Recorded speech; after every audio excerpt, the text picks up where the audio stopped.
नमस्कार, डॉक्टर डिम्पल त्यागी चैनल में आपका स्वागत है। आज हम इस वीडियो में कक्षा 10वीं की जो क्षितिज है, ठीक है, भाग 2, उसकी कविता उत्साह अट नहीं रही है। दोनों अलग अलग है, उत्साह अलग है, अट नहीं रही है अलग है। किसके द्वारा लिखी गई है? सूर्यकांत त्रिपाठी निराला जी के द्वारा लिखी गई हैं। उनका भावार्थ सीखेंगे। ठीक है बेटा जी, तो शुरू करते हैं। कौन सी बोलेंगे? उत्साह। तो उत्साह सीखते हैं पहले। उत्साह का अर्थ होता है अपने आप में मन में प्रसन्नता उत्पन्न होना, खुशी, ठीक है, एक आनंद का अनुभव करना, उत्साह कहलाता है। तो किस किस परिस्थितियों में ऐसा हुआ है या किसको देखकर ऐसा होता है, वो इस कविता में कवि ने दर्शाया है। तो शुरू करते हैं। बादल गरजो, यानी आकाश में बादल हैं और कवि बादलों को गरजने के लिए आह्वान करते हैं। ठीक है, बादलों को गरजने के लिए कहते हैं। घेर घेर घोर गगन धाराधर ओ, यानी बादलों से फिर क्या कहते हैं? घेर घेर माने घेर लीजिए, चारों तरफ से घिर आइए। घोर माने पूर्ण रूप से, गगन माने आकाश को, कि आप पूर्ण रूप से आकाश को घेर लीजिए। और धाराधर ओ, धाराधर यानी धारा को अपने में धारण करने वाले, अर्थात बादलों के लिए बोला है कि ओ धाराधर, ठीक है, कि विशेषण है ये बादलों का कि ओ धाराधर, यानी धारा को अपने में धारण करने वाले आकाश में छा जाइए और चारों तरफ से गगन को घेर लीजिए। ललित ललित काले घुंघराले, उनके स्वरूप के बारे में चर्चा की है बादलों के, कि कैसे हैं। ललित ललित, ललित से मतलब चिकने, ठीक है, कि बादल कैसे हैं? चिकने हैं। और काले माने काले रंग के हैं। और घुंघराले माने घुंघराले, जो छल्लेदार होते हैं। जैसे कई बच्चों के सिर पे बाल भी होते हैं ना, थोड़े छल्ले छल्ले वाले, गोल गोल। भगवान कृष्ण के बालों को एक बार कल्पना कीजिए, ठीक है। तो उस तरह से मानो काले हैं, आपका स्वरूप जो है वो काला है, घुंघराले बालों जैसा है, और आप स्निग्ध हैं, चिकने हैं। बाल कल्पना कैसे पाले, यानी बाल माने बच्चों की कल्पनाओं के जैसे, ठीक है। तो उन्होंने किसके लिए बोला है? कवि ने ये बादलों के लिए बोला है कि ऐसे बादल जो कैसे हैं? चिकने हैं, काले हैं, बच्चों की कल्पनाओं के जैसे, ठीक है, और उनके बालों के जैसे घुंघराले हैं। उन बादलों का आह्वान किया है कि आप आकाश को घेर लीजिए और जोर जोर से गर्जन कीजिए। विद्युत छवि उर्मे, और क्या है बादलों के साथ? विद्युत माने बिजली की, छवि माने चमक, उर्मे माने उर्मे है, हृदय में है।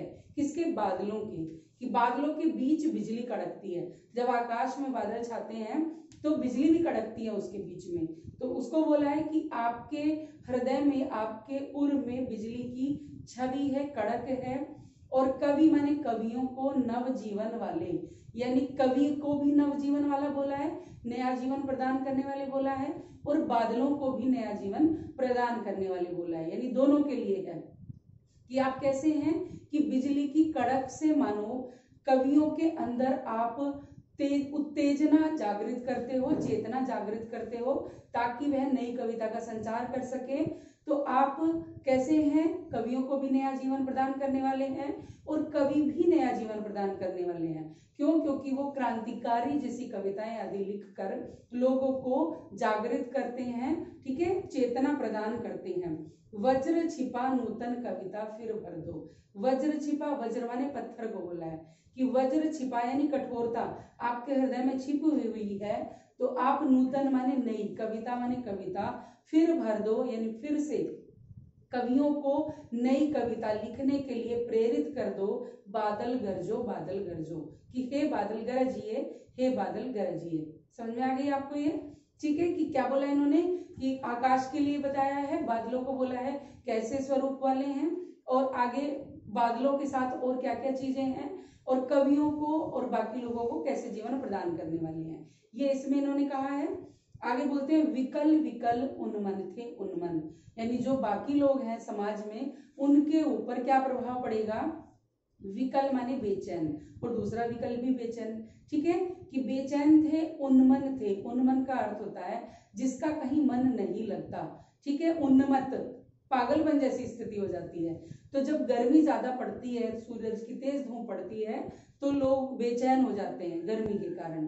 तो जो विकल हैं, जो बेचैन हैं, जिनका कहीं मन नहीं लग रहा है, उन ऐसे विश्व के निदाग के सकल जन, विश्व माने संसार के, निदाग माने गर्मी के कारण, सकल माने संपूर्ण, जनों माने मनुष्यों को, आप माने बादलों से मतलब है, आए अज्ञात दिशा से अनंत के घन, कि आप कैसे आए हैं, अज्ञात दिशा से आए हैं, यानी आपके दिशा के आने की कोई जानकारी नहीं है, और आप कैसे हैं, अनंत हैं, माने सीमाहीन हैं, क्योंकि आपकी कोई सीमा नहीं है, आप बहुत सारी संख्या में आकाश में उपस्थित हुए हो।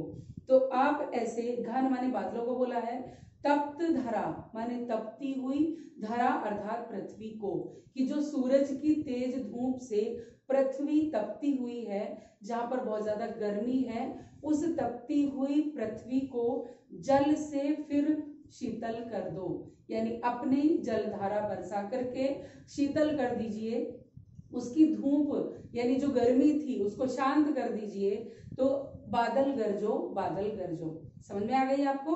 ठीक है, कि पहले में क्या बोला है कि ये बादलों, आप आकाश को घेर लीजिए चारों ओर से। बादलों के लिए क्या विशेषण है, धाराधर, यानी हे धारा को अपने स्वरूप में धारण करने वाले, आप आकाश को चारों ओर से घेर लीजिए। आप कैसे हैं, स्निग्ध हैं, चिकने हैं, काले हैं, घुंघराले बालों जैसे हैं, बच्चों की कल्पनाओं से भी उनको उपमा दी है साथ में, कि आप उनके जैसे हैं, आपके हृदय में बिजली की चमक है, और आप कवियों की भांति नया जीवन प्रदान करने वाले हैं। तो आपके अंदर जो वज्र की शक्ति है, जो ताकत है, ठीक है, क्योंकि इंद्र के पास वज्र होता है, ठीक है, समझ में आ रहा है आपको? ये ऐसे बादलों के लिए बोला है कि वज्र की जो ताकत है, आप उससे कवियों के अंदर नई कविता लिखने का संचार या चेतना उत्पन्न कर दीजिए। बादल गरजिए, बादल गरजिए, ठीक है। दूसरे पैराग्राफ में कि इस पृथ्वी पर बहुत सारे जन गर्मी से परेशान हैं, जिनका कहीं मन नहीं लग रहा है, उन ऐसे संसार के निदाग के सकल जन माने गर्मी से दुखी जो संपूर्ण व्यक्ति हैं, उनको आप शीतल कर दीजिए। किस प्रकार से? जल से शीतल करना, यानी तप्त धरा को, यानी बरसात के रूप में बरसकर इस धरती को जो गर्मी से ज्यादा तपी हुई थी, उसको आप अपने जल से शीतल कर दो। बादल गरजो, बादल गरजो। और बादलों को कैसा बोला है कि आप अज्ञात दिशा से आए हैं और अनंत के घन, यानी बहुत सारी संख्या में आप आए हैं। ठीक है बेटा जी, ये आपको समझ आ गई होगी मुझे आशा है। इसका जो नेक्स्ट पार्ट है, अट नहीं रही है, वो मैं आपको नेक्स्ट वीडियो में बताऊंगी। धन्यवाद।